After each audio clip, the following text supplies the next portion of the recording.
Dang, man. What's up? It's always a popper. What's up, y'all? Lit Cersei, Queen Mother, Miss Sandy. Sandy. Why do you have to come on here and act a clown every week? Why? Listen. Coming. Listen. That's what she said. Oh, never mind.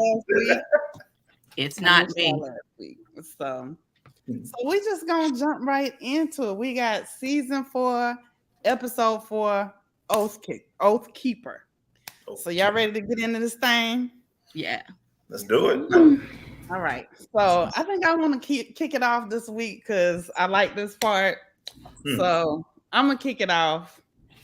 We see that we are in Meereen, and it opens up with Grey Worm and Miss Sandy. You got it. And she is trying to teach Grey Worm how to read, and he over there sounding like Floyd Mayweather. And I had that same fucking joke. That same fucking joke. He over there like sounding out the words. He hooked on phonics. And so you got to start somewhere. Listen, you know what I'm saying? He's not the only character that had to do that. So that's right. Sir Davos had to do the same thing. You know, this equal opportunity. And to his credit, he's learning another language. It's not like, he's trying to read the language that he grew up reading. Or knowing. Yeah. Facts. So then they start to bond over memories of their homeland, and he basically tells Miss Sandy, yeah, no, I don't remember nothing before being unsullied. So there's that. And so the mother of dragons rolls up. Her and Barry come in, and they both looking like, we see what y'all got going on, her, but it's time to break it up. We gotta go, and it's time to go into Meereen. So come on, let's go. So Grey Worm was about to pop. Oh god. You know what? I'm not. Already. I was about to say, dang, we ain't even all the way in this thing. We ain't 5 minutes on. Okay, so this is where it gets good. So she tells him it's time to go in.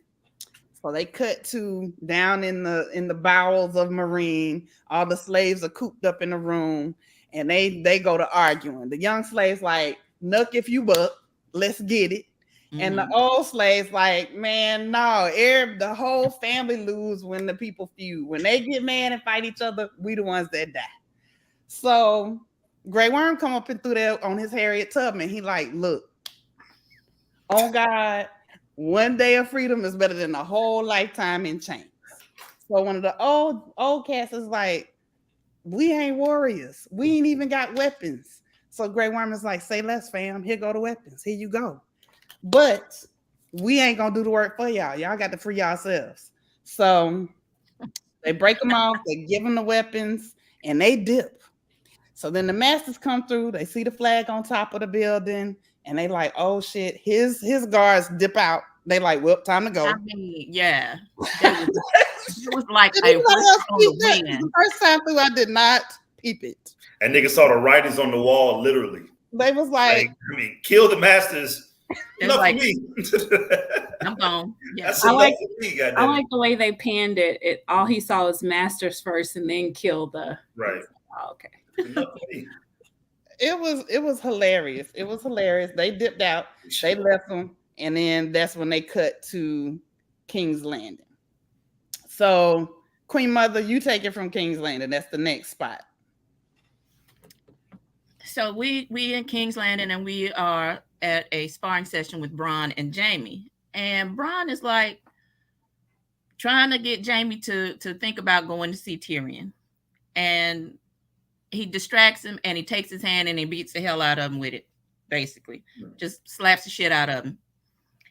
And then he asks him an important question. It says, you know, when Jaime says, "Oh, that's not fair," and he's like, "Well, do you want to fight pretty, or do you want to fucking win?" So then they get into, you know, have you gone to see your brother yet? And Jaime's like, "No, I haven't gone to see him yet. I don't know if I can go see him yet." You know, he's just kind of tied up. And so Bronn starts getting on him. He's like, tells him how they first met when Bronn was his champion when he was in the Vale. And he tells him, he was like, "Your brother asked for you, you know, when he wanted a champion when he was stuck in the Vale.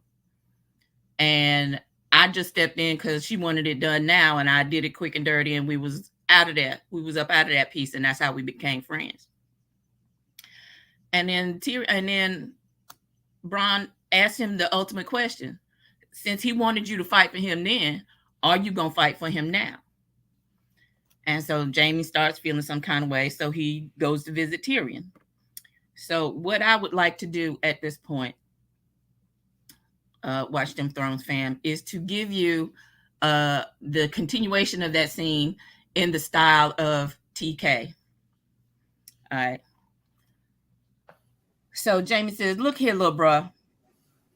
I'm here because I love you, and Bronn told me that I'm acting like a bitch. And I know you didn't kill my son for you, but Cersei is crazy as fuck and mad as fuck. And she just wants your blood and a head on a spike. So if I could help you, man, I would help you. But there's nothing I can do because everybody watching me.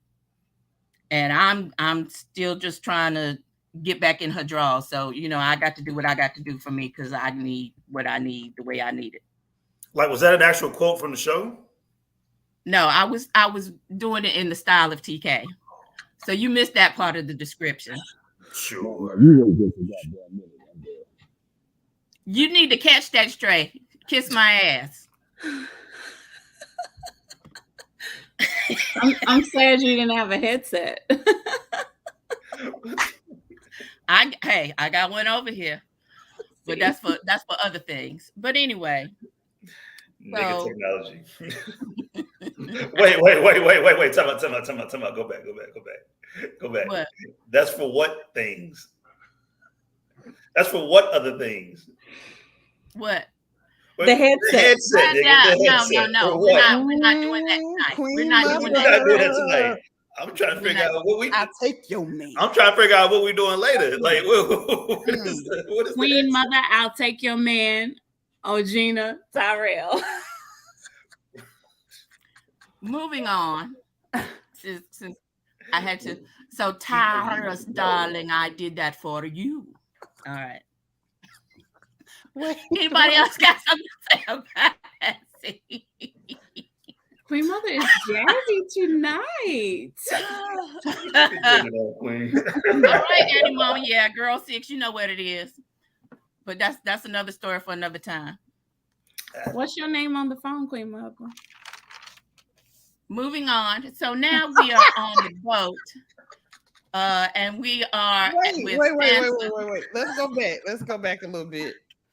I just wanted to say how, like, I appreciate, even under the circumstances, they still were able to, you know, show the dynamic between Jaime and Tyrion, because there were a couple of spots where even in, you know, Tyrion knowing he very well may be dying soon. So like one part he says, "How's Cersei?" And Jaime says, "Well, you know, her son died, and Tyrion's like, her son, like, you know what I'm saying, like he's still. Or then, you know, Jaime said, well, did you do it? Are you really asking me that? Are you really asking me would I kill my brother? Like their back and forth has remained intact despite the circumstances they're under. And so I really appreciated that because I, you know, even though we hate to like Jaime, we do in some parts of the series, we like him. And because the him and Tyrion have always gotten along. They've always been able to communicate. Yeah. So that's true. They've always had that great brother-brother relationship. I mean, but can we just also marvel at the fact that we just said we like Jaime when the episode before he raped the motherfucker? Like, I mean, which just goes to show you again how stupid that fucking rape scene is, because he's literally back to Jaime, the person that who is like post hand being cut off, a very redeemable character.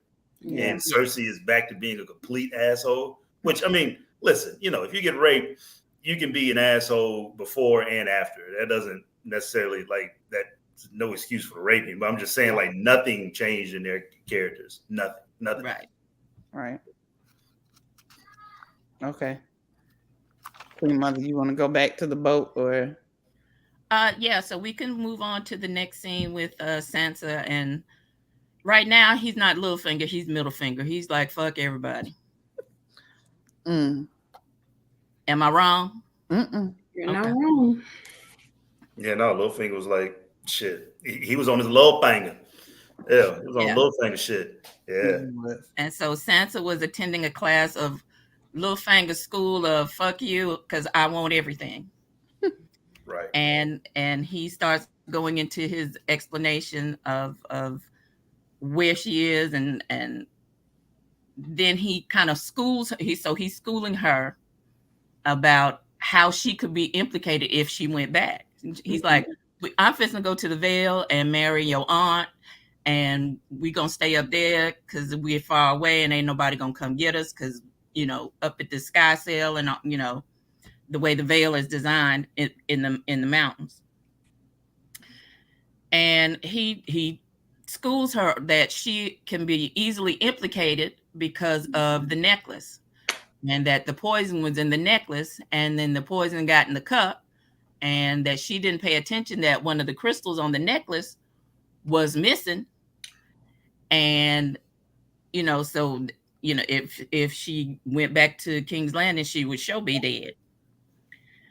And he goes on to, you know, continues to school her, and she's like, well, if you got these people to trust you, and you're doing things for them, and they're giving you things because you're making things happen and making them look good, why would you go through all of this in this conspiracy theory? He's like, I'm going to risk everything so I can get that much more.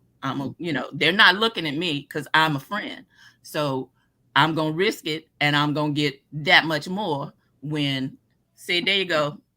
He dry snitched. Yeah, he did. On himself, trying to explain things to her, because she's still a little girl. She's learning, but she's still got that little girl mentality. Yeah, so. This is the scene where, like, I mean, this is for the people on the short bus that if they didn't know who killed fucking Joffrey. Now you do. Like, if you didn't know by now, nigga, like, they're literally giving it to you now at this point.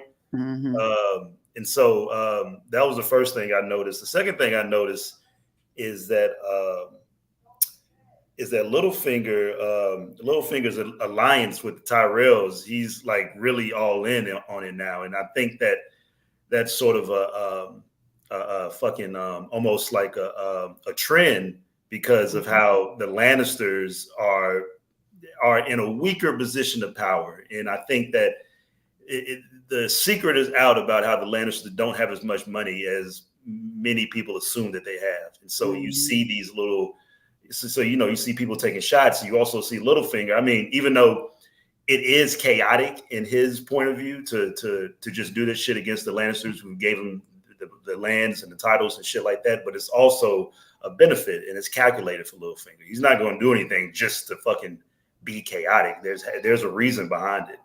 There's a reason for everything he does. Exactly. I have a question, book readers, about Littlefinger. Do they give you any type of insight into how he got where he is today? Like, how are you at the small council table and you just own a whorehouse? How did that happen?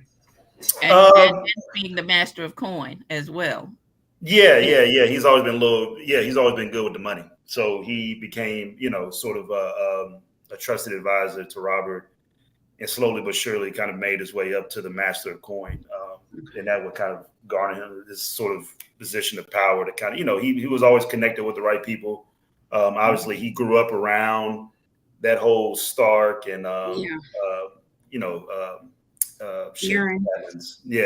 mentality.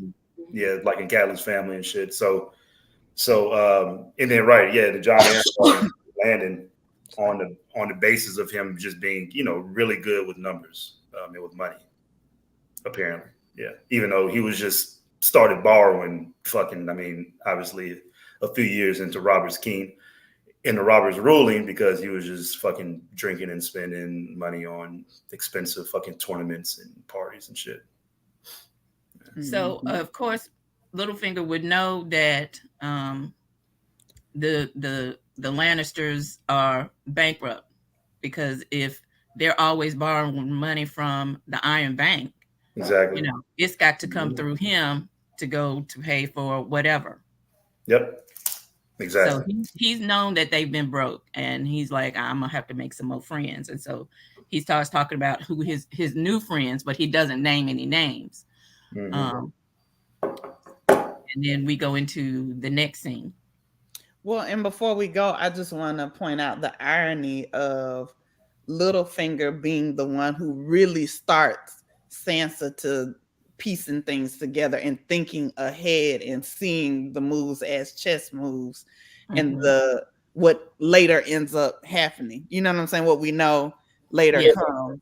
But it's just interesting to me that he really is kind of the one who woke her up and made her start really paying attention to the Game of Thrones. And when she even at the last, when she got on the boat, and he was like, what did I teach you? What did I tell you about people in the capital? And she said, we're all liars here. So she is starting to take it in. It ain't getting to the top brain cells yet, but it's starting to move and percolate a little bit. Okay. All right, which one of y'all want to take this next scene? I've definitely got some stuff to say about this, but who want to take it? Go ahead, let Cersei. Still Olenna scene. Yep. Okay. So Olenna and Marjorie are in a garden. They're always in a garden.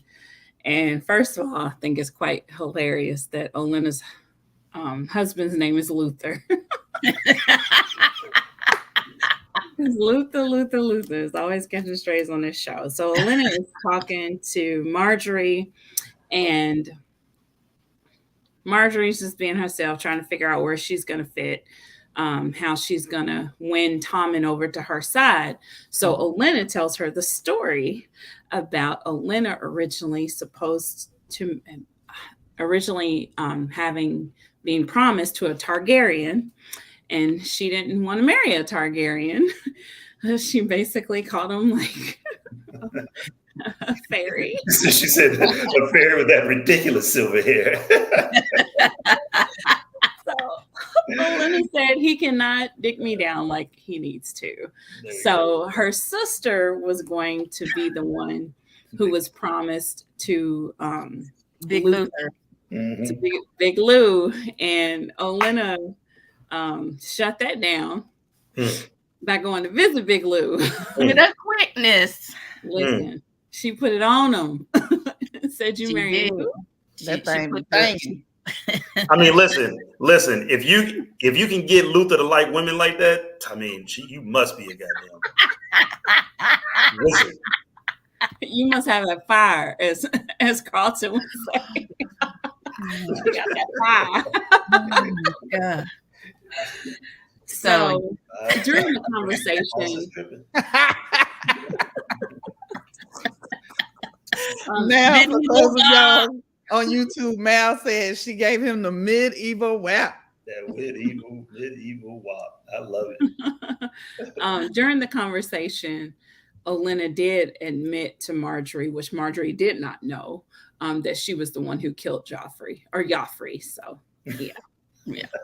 Yo, Marjorie was so fucking like slow in this Very. for some reason. Like I She remember hadn't been slow any other time. Yeah, but like even though there was an episode when me and CJ were kind of going back and forth about how Olenna got that snap. Got that snapping turtle. Turtle. Addie Mama on YouTube says Olenna got that snapping turtle. But Marjorie's so fucking slow though. Like for her to just have been so smart and calculating, now all of a sudden she doesn't know anything that's going on. She wasn't aware after the first conversation between her and Olenna that Olenna set that shit up. She wasn't she wasn't aware that she was going to be betrothed to Tommen. She wasn't aware to fucking probably try to get Tommen, like at least to preview that good before fucking Cersei got her hands on it. Like, I mean, Marjorie knows better than that. Yeah, but Marjorie also does not know all of the parts of the plot, so she doesn't know how deep her grandmother can get into the conspiracy of it and the strings that she pulls to make things happen. Everything Marjorie is certain. She should know that. Come on now, that's her mentor. This is the person who raised her. She's raised her. That shit. She's raised her, and she knows what she wants her to know. Now she's got to learn it and go to the next level. Olenna literally told her the episode before that she fucking killed Joffrey. I mean, for her to fucking sit there and have to explain that shit again, it like that was because of the show watchers, but also get that like Marjorie is just fucking being slow this season compared to previous seasons. That's what I'm saying. She was much more instinctive. She was much more, calculating. She was much more aware of her fucking surroundings. Not as motherfucker pretend like she don't know shit. She don't know what's going on. And that's something you know about the poisons and how who you can contact and who you can trust. I'm not saying, I mean, obviously, but Olenna didn't even do that shit. That was all probably mastered by those things. She didn't need the details, but she needs to have the wherewithal, because if you're going to be the queen like you want to be, thank you. You got to exactly know how to do it. You that. come correct. Work, baby. You got to do the work, baby. you gotta have your head on a swivel, especially in King's Landing shit. Yes. And he can be on a swivel. That shit like Jackson, Mississippi. Nigga, you gotta watch. I like how Lady O was like, listen, I done told you I was a bad man, jamming that thing be thangin', but you better than me. So I need you to go in there and put it on that little young boy, so we can go ahead and secure this here queenship. Mm-hmm. So I feel like I think I agree with Queen Mother just a little bit in terms of maybe Marjorie did not think. I know you a gangster. I know you know how to put it on a dude, but I don't think you'll go as far as killing a king. You know what I'm saying? Maybe she just wasn't thinking my grandmama would take out a whole king for me. Yeah. So Marjorie's definitely one who won't kill anybody off jump. Like, you gotta be born with that shit. Olenna was born with it. Marjorie, it would take years and years of. Yeah, she ain't there yet. She too young. Yeah, she ain't there yet. So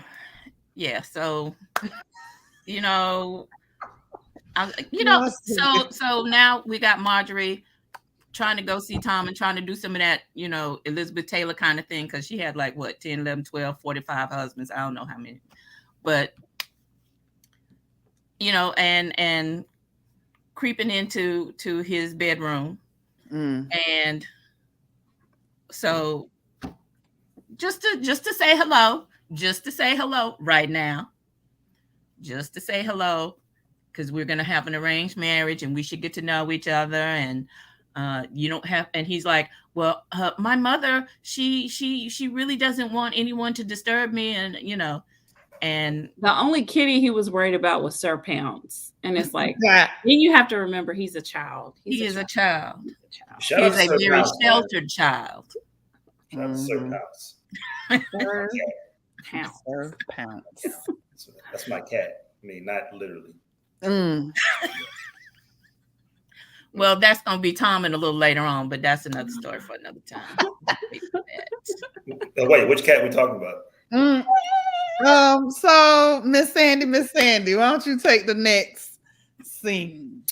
Which is what, goddamn it? Because we're bouncing around, so I don't know where the fuck. No, this is the only time we bounce because we went a little bit too far when we started talking about when she goes to see Tommy. Yeah. We're back at the Night's Watch. Castle Black. And them trying to teach the new folk how to fight.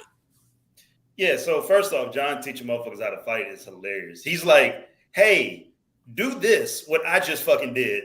And it's like nigga, you're training here, so like, how the fuck can they do those like skills right then and there? It's like, watch me disarm this person by doing these multiple complex moves, and then all of a sudden, here you do it. But so on the watch, we there, Jon is training motherfuckers. Locke shows up, and Locke shows up obviously on the orders of Roose Bolton, newly Warden of the North, and newly crowned Warden of the North. And in that, Alliser tells Jon, Janos. "What the fuck are you doing?" Jan. Janos. No. Oh no. I'm almost to Senor Janos. Tells Jan to stop the fucking training and go back and be a goddamn steward and go and fucking clean out pissy cups and shit like that. You fucking bum.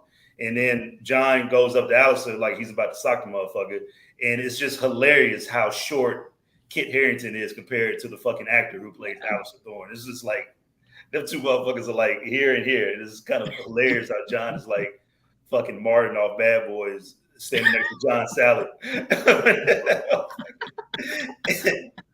and so then after that little scene, Janos goes up to Alliser and is like, yo, nigga, you're not really thinking right. You need to send that motherfucker. I mean, you got to think about it. There's 60 miles of wilderness between the wall and Craster's Keep in Buckhead. So like if you just send him there with a couple motherfuckers, he might die, because these motherfuckers around here love this nigga. Yeah. And if he sticks around long enough, trust me, he's going to be Lord Commander before your ass. You're like class. And Alice was like, you know what? That's not a bad idea. So then after that, Jon and Sam have a brief conversation. And this was another thing about the oath. What is this shit called? Oathkeeper. And so Sam reminds Jon about his oaths. Jon reminds Sam about his oaths when Sam is like, I need to go back to Molestown to get Gilly. And Jon is like, well, I mean, sorry to tell you, but like she's just gonna have to sell some, sell some ass or some shit. Like we got bigger priorities to worry about right now. And so then they call Jon up to the cafeteria and they tell Jon, all right, man, go ahead and round up a few people. And then, of course, his homeboys. Wait, we're not there yet. We're not there yet. You combined two scenes, but that's Oh, I did? Okay, shit. All right. So, all right. So now. Wait, so was the cafeteria, was the Jon and Sam scene after? Yeah. Okay. Yeah. Gotcha. It was with the cafeteria, but lower down. Yeah, one important thing that you didn't quite focus on is how Locke went up to Jon Snow after when he was putting his stuff up and trying to ingratiate himself and make his acquaintance and be like, you seem like you highborn. He was like, my father was. So I thought that was before. I thought that was during the next scene already too. No, that's right now. That's right now when Jon and when Locke is basically lying to him about where he's from. Saying he's from the Stormlands and he's there out of honor. Nigga. Oh, okay. So Locke tells him. Okay, so but that was stupid though, because Locke tells him all that shit, but he tells him his real name. Yeah, I don't get that. That was ridiculous. Like that was stupid to me. Like, why would you tell him his fake ass background, but your real name? Because he doesn't know who he is any damn way. But the Lords of the North does, and if he's fucking taking his vow to the Night's Watch and he breaks that shit after he goes to kill Bran and Jon, then he goes back to fucking root. Like they can literally have his head for that shit. Because he's going to swear. Because he's going to swear on the Night's Watch. The North will pardon him, Trump style. I said Roose Bolton will pardon him, will pardon Locke Trump style. Assuming that he gets back to Roose. Yeah. He'll get back. Assuming that he makes it back to fucking Roose. What if fucking the Night's Watch catches him or somebody else? The Night's Watch sends ravens to other lords in between fucking Castle Black and where Roose Bolton is. That's a long fucking travel to you to. I mean, you might as well make up a fake name if you're gonna make up a fake background. That's all I'm saying. Right. You don't know who the fuck you are. Well, Candace said every lie has to include a little bit of the truth. Yeah. Because you gotta keep it straight. As hated as the Boltons are, I mean, because there has to be some Northerners who don't like the Boltons because of how savage they are. That he's being a little sloppy using his real name. Right. And to go and swear by the Night's Watch and take that oath followed by to break that shit is real serious crime. Like, I mean, yeah. I don't give a damn. Isn't that the one that cut off Jaime's hand? Yeah. That's the one that cut off Jaime's hand. I said he don't give a damn. He the same one that cut off Jaime's hand. He's really the hand taker. Like he's living life on the wild side any damn way. It's like a game. It seems like a game to him. Yeah. I don't know. I mean, shit. He wants to get back to get his fucking titles and lands that Roose promised him if he killed Bran and Jon. He'll bring it to him. He'll do it. South Memphis. Jeez. So, who wants to take the next scene, which is Cersei getting lit, and then Jaime comes? I'll take Cersei. I mean, I was about to say lit Cersei. Listen, Cersei been drinking, okay? Cersei been drinking. Cersei is pissed off. She's, you know how you go through the different stages of grief. Well, she's in anger right now.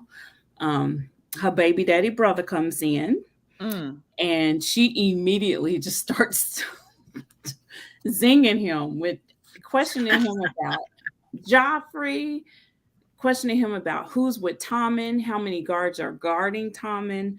And Jaime's taking it. Jaime's taking it all, but she is giving it to him. She calls Brienne a cow. Which I thought was hilarious. Leave Brienne alone. He's just mad. Mad. She's dismissive of Jaime. She's very, very, very nasty and mean and is drunk and angry. Yeah. So, but see, this was the reason why I think that the skipping of the scenes is important, because they mention about the one Kingsguard protecting Tommen, right? Yeah. And then we cut to Marjorie going into Tommen's room, and we get the reason or how fucking Marjorie was able to get into Tommen's room, which just goes to show you how unprotected the fucking king is, just on the heels of a king being fucking assassinated. Right. So Cersei, even though she's drunk as shit, she's throwing these shots, she has some fucking legit ass fucking points being made to fucking Jaime. Especially knowing that the Lannisters don't hold, like you were saying, they don't hold as much weight as they did before, as far as in the minds of King's Landing and people being in fear of them. Nah, Tywin, people ain't scared of you no more. Yeah. They still scared, but it's a little bit waning. But you're right, though. I mean, especially the people who are in the know. Yeah, they're fucking well aware. Well, but then, okay, back to how you were kind of pointing out, this episode really kind of had some holes. So if you know all of this, and you know he already went to see Tyrion and all of this, you are the queen, the queen regent, the whatever they want to call it. Why don't you order some more men at Tommen's door? Like, yeah, I don't know what happened there. I mean, I don't even know how the fuck Marjorie even got past the one guard. I would like to know exactly how that story. I got an idea.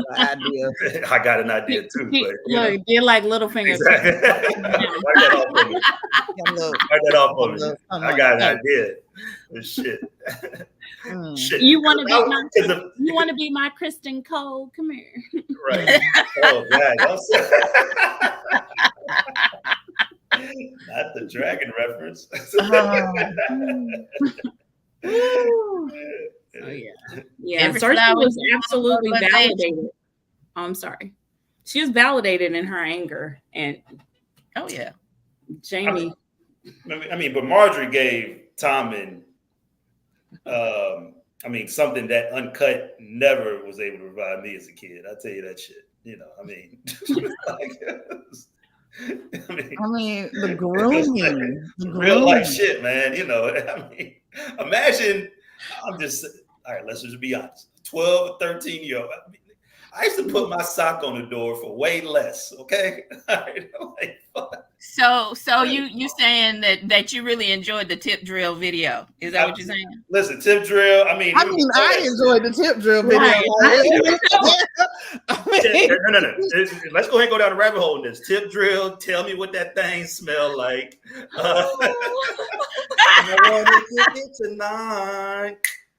So won't you tell me what that? Now he's singing it. Now he's singing it. Like what it tastes like. What it? We are officially off with Sandy. What are we talking about?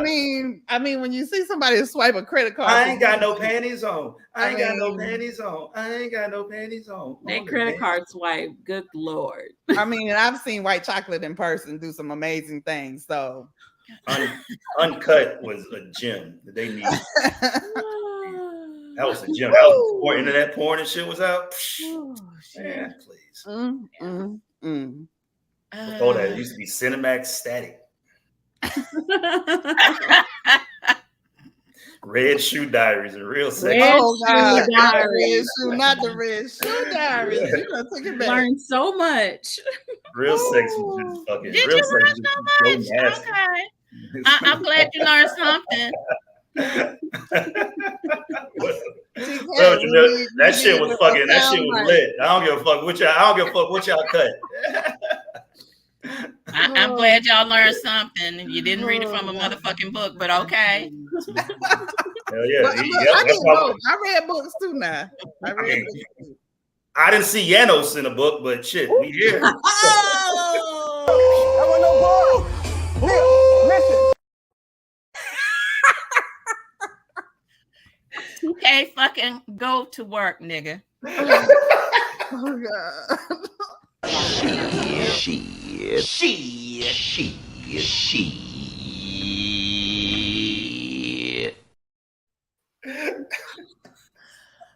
That's what I say. Shit. And I got the mug to prove it. But anyway. Oh gosh. Oh my God. Okay. This fucking River Stutter married a tip drill motherfucker. Who married a tip drill chick? Who married a tip drill chick? You talking about white chocolate? The main one. That's white chocolate. I don't know who married. I didn't know she got married. She got married or got engaged to somebody. One of y'all said you can make a hoe into a housewife. Was that you, Leslie? It was not me. Or was it Carlton? I'm not necessarily against that notion. You and Carlton are one to say. I'm just gonna say we're gonna go to the scene where Brienne and Brienne and Jaime are Marjorie and Tommen. What'd you say now? Yeah. Well, didn't we already sort of talk about Marjorie and Tommen? We did. So we go into the next scene where it's Brienne and Jaime. Yep. Who want to take that? Jaime actually gifts her with his new Valyrian sword made from the Stark family sword, Ice, and also gifts her with a new set of armor. And the third thing he gives her is dick. Hey, Pod. Hey, Pod. So that's where you get that. Jaime gonna do one of them videos. All she wanted was the better when she got the. Is he gonna take his hand off when he does it? Oh. Yeah, a little wild. Well, yes. I'm sorry. Go ahead, Queen Mother.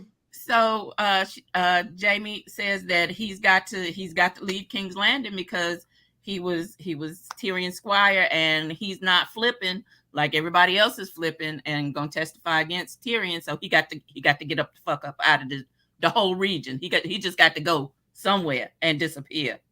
So Jaime and Bronn are sending him with Brienne as her squire. And she's like, I don't need a squire. What am I gonna do with him? He's, he can't do anything for me. And Bronn is like, go get the lady's horse. And he's like, yes, sir, I'll get your horse. And yes, ma'am. Yeah. I tell you what, if there's somebody who can handle Brienne's big ass, it's Pie. Hey, Pie. Pie gonna make it do what it do. If you ask Tormund, he's like, I like the Tormund ass. I got 2 questions for this section. 1, do we think if Cersei was not in the way, Jaime and Brienne could have had something? Yeah. Oh, hell yeah. Absolutely. Jaime and the cow? Hell yeah. That's the reason why she was called. That's the reason why she was threatened by Brienne. She saw the way the motherfuckers were looking at each other.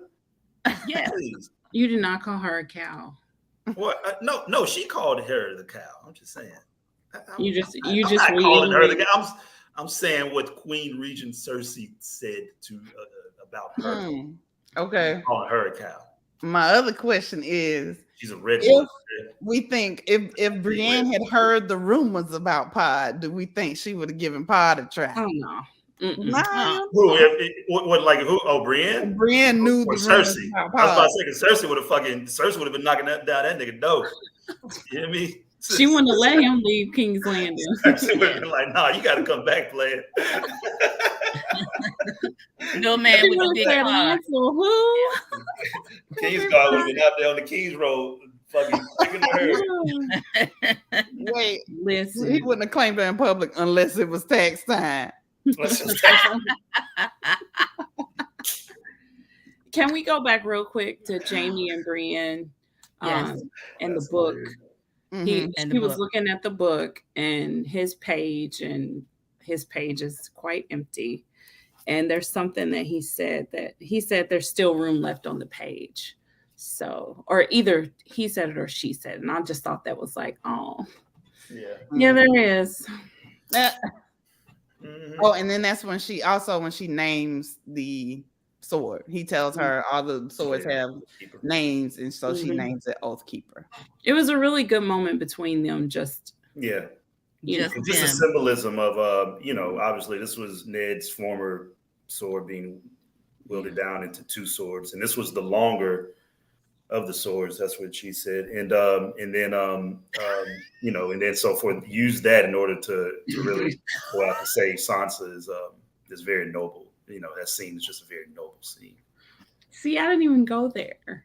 What? I just I didn't go there. He tried it. That's okay. You tried it. It was real quick. I be trying to act right. It was real quick. You be trying to act right? Oh, okay. All right. You need to splice that shit. You trying to act right. You would hear a goddamn lie being told. Yeah. Yeah, it was nice. So now, Miss Sandy, we go back to Castle Black, and this is Sam and John. Okay. So you want to take that? Yeah, so Sam and John are having a conversation, and Sam is worried about his hoe at the hoe house. And so John says, well, listen, man, the hoes got to be hoes, and that hoe got to stay at the hoe house, and that hoe don't stay at the hoe house when you got room for her at this house because she a hoe and she needs to stay at the hoe house. She needs to stay over there. So much. And so then Sam was like, I bet, but so then they called John into the cafeteria where they fucking eating Alliser's eating that chicken like goddamn CJ ain't ate in 3 days, just tearing that motherfucker to pieces, shout out my brother CJ. And so then Alliser says, all right, you can take some volunteers. We're not going to force anybody to roll with you. And then we see a group of volunteers, which include John's BFFs, Pip and Ed, and of course, Locke, who is still a recruit, but John is like, shit, can he take the vows? Because he fights better than any of these motherfuckers. Now it's like bet. So then Jan assembles his team. They're about to ride to Craster's keep, which is of course of course, has the Buckhead Club. Them niggas are eating lamb chops and fighting and doing God knows what, smoking hookah. Yeah. I don't think he said smoking hookah. Jesus. Did anybody peep? I think Lord Commander didn't think many. I don't even think he thought one person was gonna step up for Jon. So when several people stepped up, that Joker looked like, oh hell no, like yeah, he wasn't happy about caught him that. off guard. Yeah. But it just reaffirmed what Yano said. They really do like this. Yeah, nigga. like that. Like it's like that's the real right name. Okay. Go ahead.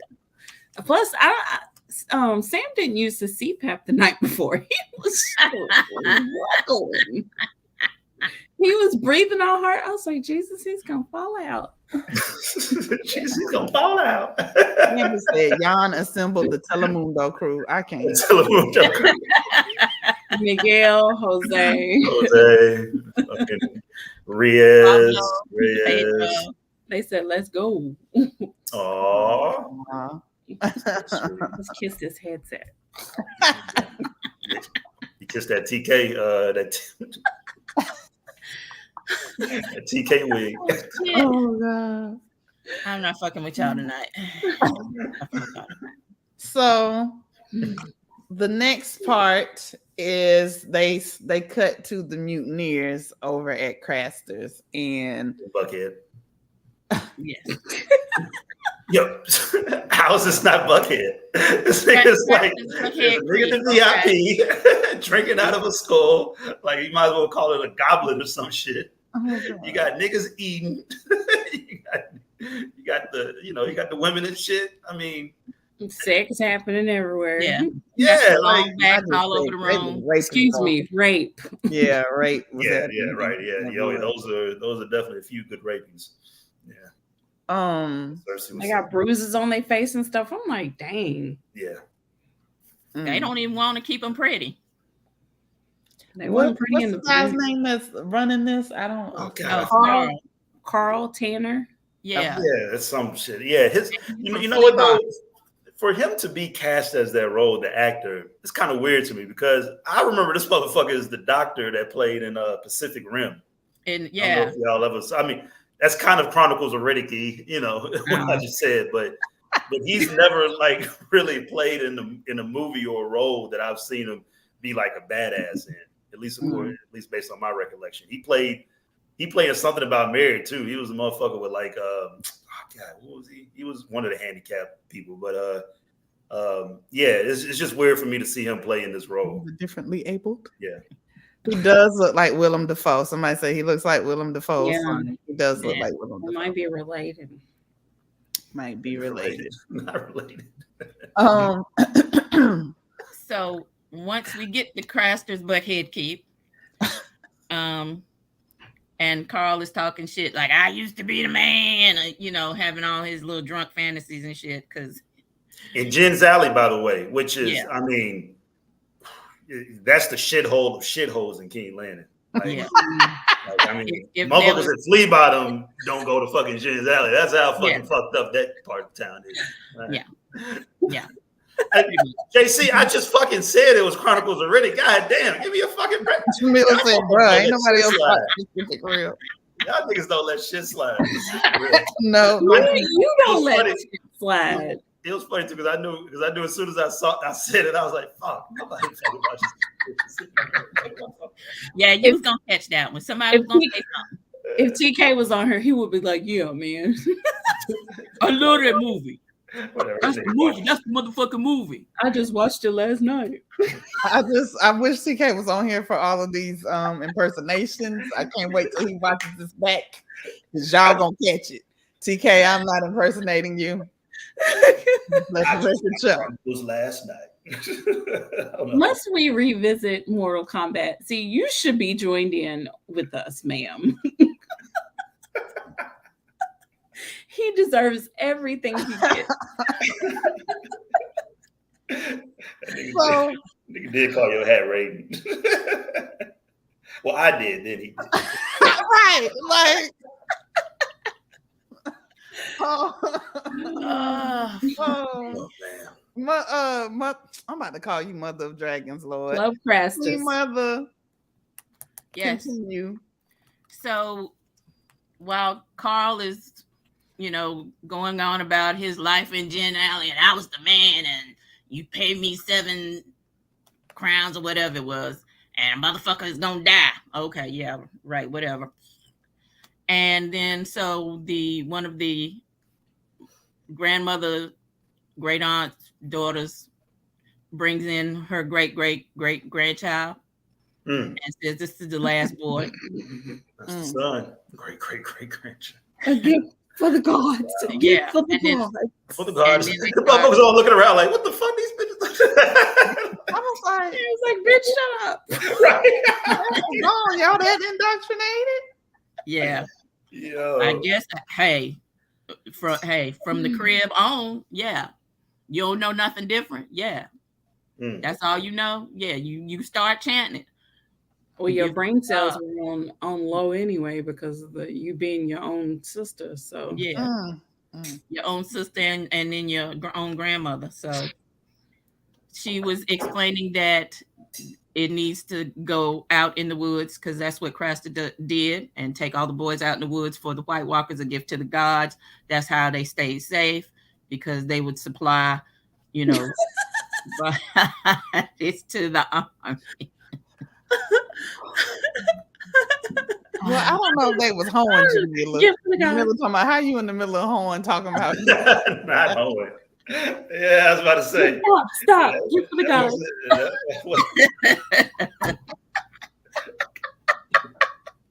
Wait, Emily talking about, man, TK about to open up Photoshop.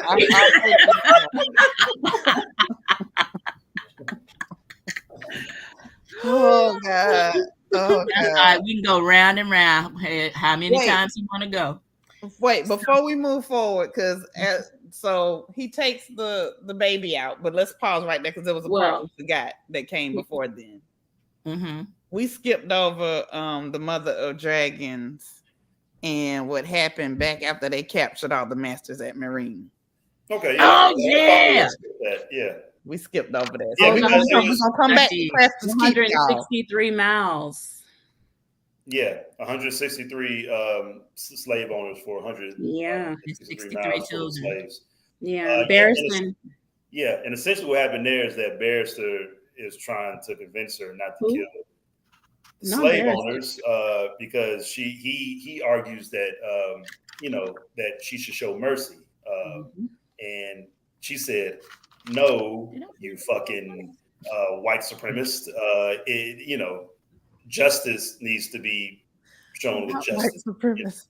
She said, "I will answer injustice with justice." Yeah, right. Serve justice with justice, right? Or because at first he said mercy with justice, mercy, some shit.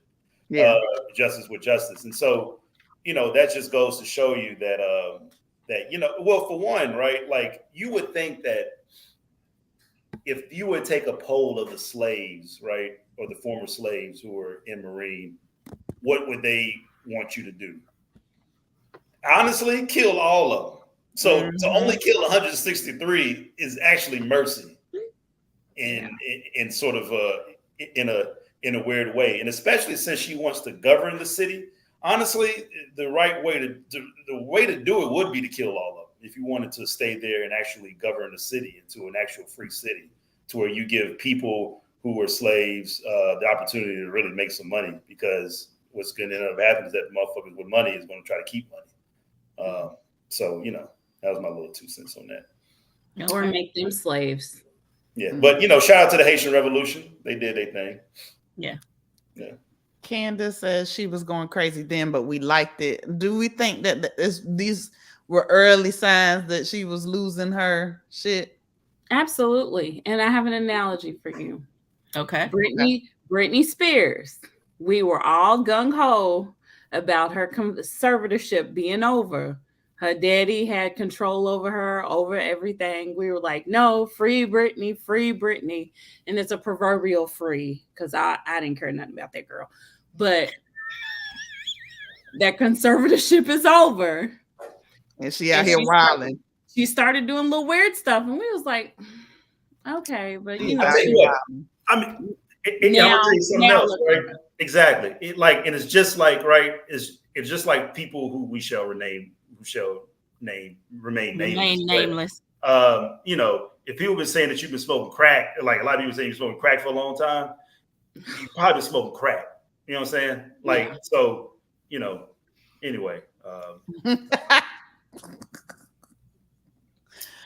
Oh God. Okay. Sometimes you just gotta want to dance with somebody. With somebody. You gotta say things like, if I smoke that much crack, show me the receipts. Okay. Receipt So after it's like Tommy, man. You know, like Tommy, I mean, you know, like when Marjorie came in there for the first time, I know that shit felt like when Whitney hit that you know, like that church note for the first time. Somebody said leave Whitney. Jamila said leave Whitney alone. My bad, Jamila. I just said a compliment. You knew he was gonna do it. You knew it. Okay. I'm sorry, go ahead, Queen Mother. So after we decide that we're gonna take the baby out into the woods, we find oh no, Brian. he was a punk about it. He was a punk about it. He made Ras do it. Yeah. Because he was a punk and wouldn't do it. Shout out to Raz, by the way, who was always making fun and picking on Sam. Now this nigga is the Sam of the group. You know, Facts.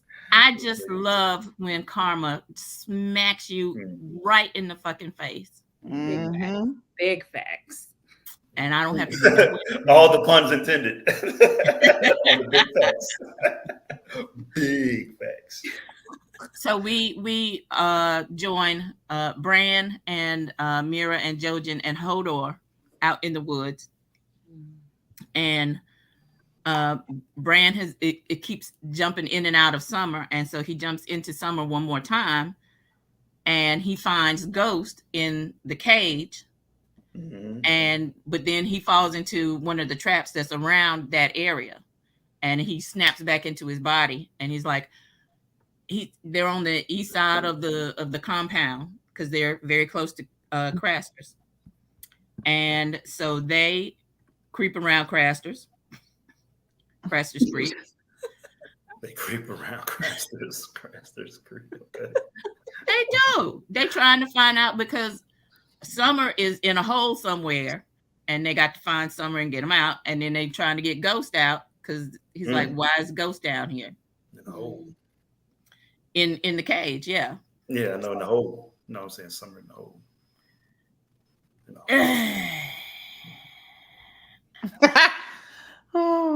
So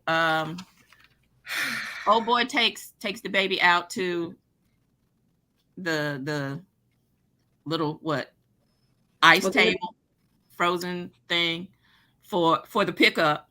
You know, you stick your box out there for UPS to come pick it up. And they went to the store and never came back. Yeah. And then he decides he wants to, you know, try to harangue Ghost in his cage and be like, "I know you're thirsty." And then the snowstorm blows up, and he's gone. He's gone. Yeah, he's gone. That water froze so fast. I mean, I tell you what, if I hear a baby crying in the middle of the woods, I'm going the other way. Listen, I mean, I'm going the other way. I'm sorry. Call me Helen Keller. I'm not that guy. I didn't hear a thing. I didn't hear a thing. Question: why the hell did the baby swap happen? Why the hell did the baby swap happen? What baby swap? So when the hell did the baby swap happen? When the hell did baby swap happen? Yeah. So when the White Walker grabbed out there. Yeah. He took it out there for the pickup, for the UPS pickup, and then the pickup came and got the baby, and then took it all the way to the northern homeland, to the, you know, the ice castle, the Fortress of Solitude. Yeah, the Fortress of Solitude. Thank you. And it was like an ice altar out there. Yeah. Yeah, but and then the Night King rolled up. So so that's what. So this is the first time we're seeing the whole process. So all we've seen is that the babies get laid out in the woods, and you just walk off like, I don't know nothing, I don't see nothing. It ain't shit. I ain't see shit. I don't know shit because it ain't shit. No, Jamila, that wasn't another one of the daughters had a baby. Yeah. After that was That was Remember like Another Craster Yeah. Yeah, this Little is- Salmon's in this. abomination. Little Sam's cousin brother isn't in this. oh. Yo, Oh. so Oh, God. and so Brand and them, they get caught. Like I think we kind of skipped ahead on that. And Yeah, we did. yeah, they ended up getting caught, and they hold up my boy Hodor captive with the fucking like Hodor gonna get that get back. I'm sorry, Yeah. you just can't do my boy like that. No.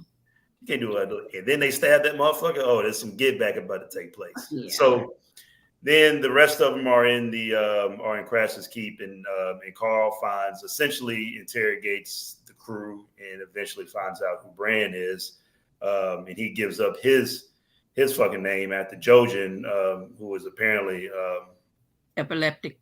yeah, for one, like that nigga looked like he was 1 foot in the grave. I mean, goddamn, he was looking like Ray Charles, fucking detoxing. Shit was crazy. Like, remember that nigga? Like, he was off here. Yeah.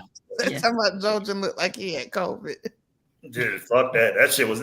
I know a heroin detox when I see it. Goddamn it. Okay. So as we get closer and closer to You a where Ray Bran Charles. needs, as we get closer and closer to where Bran needs to go, Jojen starts looking more and more fucked up, toe up from the floor up. Yeah, I'm saying 1 foot in the grave. And so they finally find out who the fuck Bran is.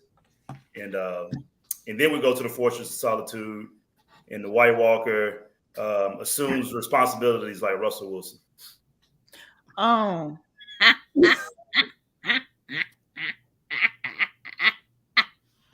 Leslie. Russell a good guy. Don't be here. Russell ain't gonna catch no strays out here in these streets. Apparently he is. Yeah. Emily said, "Is no one dad life? Where'd it go? Is no one sacred?" No. Mm-mm. Not one. I don't know what y'all talking about. Oh. Be chilling. I mean, and then we didn't talk about how, or did we talk about how the Night King picks up the baby and what happens once he picks up the baby? Oh yeah, and then he assumed responsibility. And that's the new Night King. this is the first time we're seeing the whole process. Yeah. Yes. The traveling, and then the change over into, ice zombies. But also, more importantly, we see the hierarchy, right? It's like a hierarchy involved with the White Walkers. It's just another example of them being like not these mindless zombies or mindless that everyone thinks they are. Kill everything. Yeah. It has a hierarchy, has obviously a form of intelligence, a form of culture. So, for them to show all that, which is nowhere in the books. I mean, like all that shit was made up, show driven. Yeah. Oh, that's interesting. What wouldn't they, if they're going to be that big? Yeah, this was George Martin. You got to show them doing something, organizing, and like I said, showing the hierarchy and everything, and how they live, and who's the boss, and so. Jesus. Yeah, I'll be wilding out in these comments. Oh, no, niggas. The White Walkers disciples. They were suited and booted too, goddammit. I can't disagree with you, Maldornish. That's right on the money. So Jesus and the 12 disciples. Jesus, catch a straight. That was good, Mal. Oh, he said nobody is safe. Nobody. So fucking kiss. Oh god. It just don't matter. So the whole the overall title of the episode being Oathkeeper. We know that's Brienne's new sword name. Okay. That Jaime gifted her so that she could finish the oath that she made to Catelyn Stark and find her daughters. Okay. We have Littlefinger dedicating his oath to himself because I'm gonna keep. Yeah, he was an oath breaker. Yeah, the Lannisters. Well, I said to himself. Okay. I mean, well, yeah, that's a little. Well, shit, that's a little figure every episode. Yeah. And then we have the oath at Craster's Keep, even though Craster ain't been there for I don't know however long, it has been. His body's still there. Indoctrinated to continue. If it's a boy, it's got to go. Who did the body? Who did the body? Yes. And then we have Locke, who is taking a fake oath to the Night's Watch so that he can get close to Jon Snow and possibly kill him. So and then Jaime keeping his oath by not freeing Tyrion. That's something that Tyrion was like, oh, so now all of a sudden you're fucking noble? Yeah. Now all of a sudden you want to fucking, all of a sudden you're talking about you're the Lord Commander of the King's He's Guard. like, you don't want to be the Kingslayer brothers? That could be a good thing. You're right. All of a sudden you're truer than that. So it was another great episode and another great review. So we'll be back next week with season 4, episode 5. And as always, we thank all of you for being with us and making the show hilarious in the comments.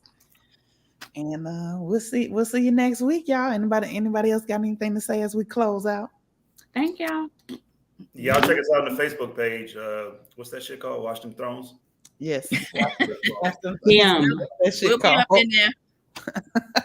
We up in there acting a whole fool, so y'all come on in and join us. Emily knows she's been interacting a fool. Jamila, Samantha. Oh my goodness. Yep. Fact. All of them be niggas on their nigga shit. It's really fucking. It's disgusting. Y'all should join us. You're doing it in the right place. That's what you do. You just, as long as we're doing it in the right place, ain't nobody got shit else to say about it. Do your nigga shit in the nigga place. That's what it is. All right, take your man. Is that doing it in the right way? How you be doing? How you be taking niggas man? With their headset. Let me just say what is wrong with Jamila? What is wrong with Jamila? Wait, no, I'm sorry. That was Candace I was trying to get. What is wrong with Candace? Nigga makes my teeth right. Is it nigga? That's fucking that's goddamn Paul Moody. That nigga said, every time I say the word nigga, it makes my teeth white.